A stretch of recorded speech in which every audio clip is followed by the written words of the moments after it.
All right, welcome back.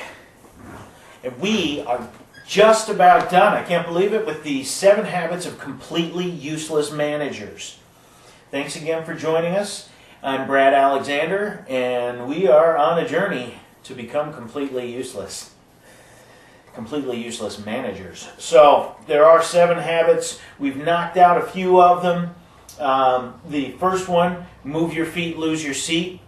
Stay put, don't leave your chair. You might lose your job, not just a place to sit, okay? Get yourself a good swivel chair, one with wheels. That way you don't have to move your feet. It's a beautiful thing.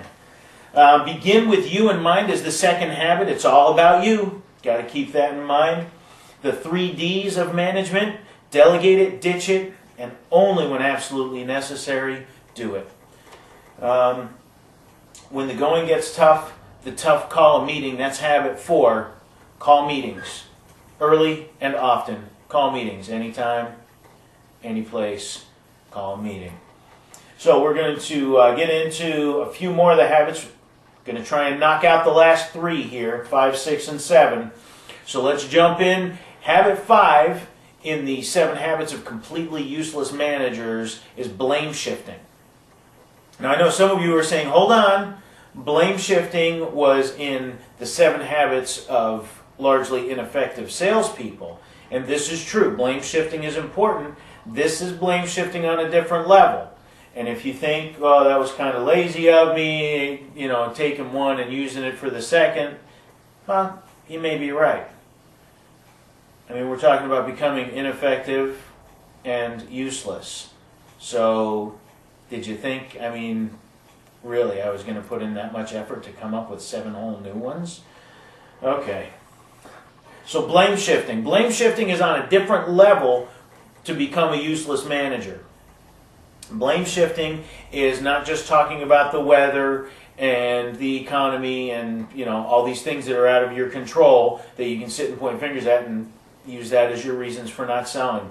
Blame shifting as a manager, you need to take it to the next step, the next level, and that is where you actually blame your salespeople. Believe it or not, there's some salespeople who blame you. I know you're finding that real hard to believe right now, but there are some salespeople who blame a store's lack of production and failure on you. So we need to stop that. But we can blame our salespeople. Now, you've got to be careful with this one. Like with a lot of these habits, it's not just a blanket, our sales staff sucks. It can't be that bad. And it can't be just one salesperson either. Because how can one salesperson affect the productivity of an entire dealership? Okay? Do I need to talk slower here? I can slow down if you need me to. Don't just blame one salesperson, because then the answer is, well, get rid of them and then we'll be off to the races. No, that's too simple of a fix. The blaming of the salesperson, you want to blame kind of the overall work ethic. You want to blame several of them, a high percentage of them, that there's some things lacking. Some things that need to be done to change the culture, if you will. Oh, I love that word. That is such a great... Bingo! That's a great buzzword bingo one. Change the culture. Yeah, those are the types of things, because if you just blame one person, then you get rid of one. If you blame your entire sales staff, then you got to get rid of all of them. And the thing you got to keep in mind here is, you don't want to make it so that the fix is, well, fire them, because guess what that means? You fire them, you need to hire someone to replace them. And that means you, useless manager, have to put in effort to train new salespeople. Hello? You have better things to be doing, okay?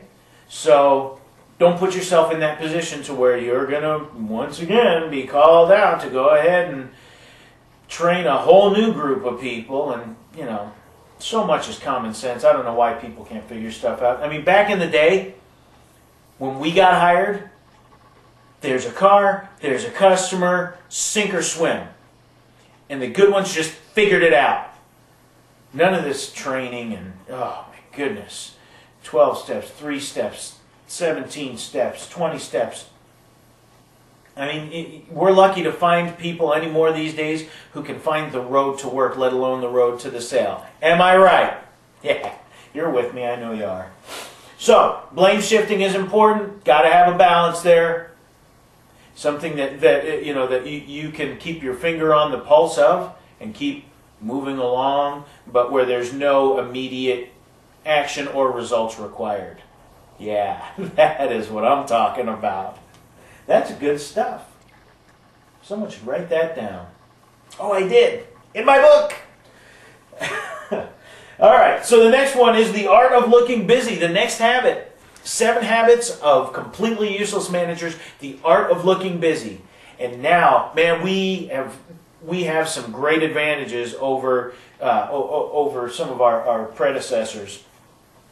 You got computers with a mouse, first of all. That is beautiful. The best thing you can do, really, as a sales manager, desk manager, sales manager who wants to look busy, you have your computer on, have a couple of old deal files spread out, sitting in front of you, okay? Maybe underneath the file is a lunch menu. Who cares? You know, you put whatever, you put the newspaper, the comics, whatever under there. But on top is those deal files, so that when someone walks by, there you are.